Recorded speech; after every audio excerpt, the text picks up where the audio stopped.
Who am I here with today? Reid Hoffman. And what was your business? I'm the co-founder of LinkedIn. You co-founded LinkedIn? Yes. In what year? 2003, but AI startups now. So you're getting into AI right now. Yeah, well, I've been in AI since I led the first round in OpenAI. So I've been in AI a bit. So let's go back to those early days when you're building LinkedIn. What was that initial moment that you knew that this was the thing that you were going to go all in on? What was that first moment building LinkedIn when you knew that, okay, I'm burning the boats, we're going all in on this thing right here? Well, actually, because I'd learned from SocialNet, PayPal, etc., you burn the boats early. You don't get confidence and then burn the boat. You go. Why do you say that? The kind of key element of risk is take a risk that other people won't take that might fail, but if you win huge. You weren't afraid of failure, though. No, but everyone's a little afraid of failure, but I knew that I could survive failure, that I could play again. That's the key thing, is make sure that you can play again. So how did you find yourself believed to go make billions of dollars? I think it was that I had a good sense of I knew what strategic game I was playing, and I knew I could play multiple times, and I knew that doing software things within Silicon Valley was a very good place to be doing it. If I was in New York, I might have been doing something else, finance, etc. If I was in LA, I might have been doing media, but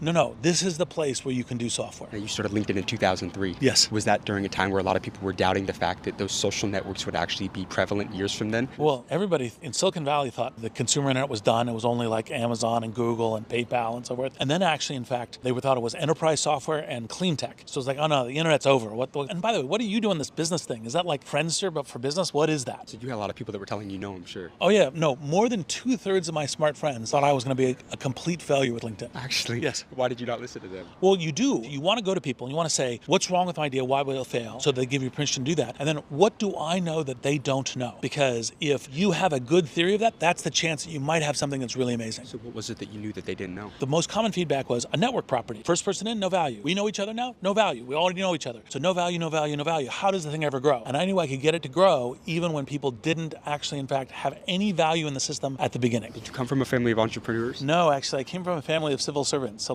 my grandfather was like, wait, why is he becoming an industrialist? This is terrible. So what was your turning point to entrepreneurship then? Who was the most influential, most inspirational person on you that enabled you to build one of the most influential tech companies in the entire world? So what I decided, I went to Stanford University, majored in AI, and what I decided was I wanted to create new products. And that led me into entrepreneurship. I initially went and worked at Apple Computer and Fujitsu and other things, and I was like, no, I want to create a new product. And that's the thing that led me into entrepreneurship. Throughout your career, what was the most amount of money that you made in a single year? One of the things that's amazing about having co-founded LinkedIn is last year it did $16 billion in revenue. LinkedIn did $16 billion last year? Yes. How much did you sell LinkedIn for? We sold LinkedIn for $26 billion. To who? To Microsoft. What was that conversation like? How did you exit LinkedIn for over $20 billion to Microsoft? That's incredible. Well, so what happened is Satya Nadella, Bill Gates came down to the office and said, we're interested. I was like, well, okay, let's talk about it. They think it's one of the best acquisitions they've ever done. Was it worth it for them? It was worth it for them, and it was worth